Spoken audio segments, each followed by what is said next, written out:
Pegboard panels like this are an extremely popular way to display and store hand tools, but they have one annoying problem, is that when you lift off a tool, often the hook itself will pop out of the board. And that happens with over a number of times. Every time you reach for a tool, it can get pretty annoying.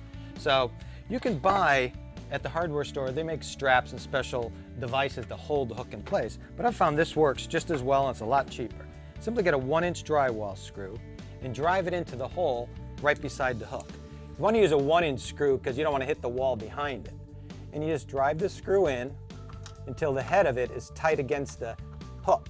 And it'll just act as a shim. And you'll see once I get this all the way in, it locks the hook in place. And now when you take the tool on and off, it won't come off. The hook won't pop out. And here you see there's a hook that has 2 prongs that go in. In a case like this, all you need is a single screw and it locks it in place. And now when you reach for the tool, the hook stays right where it belongs.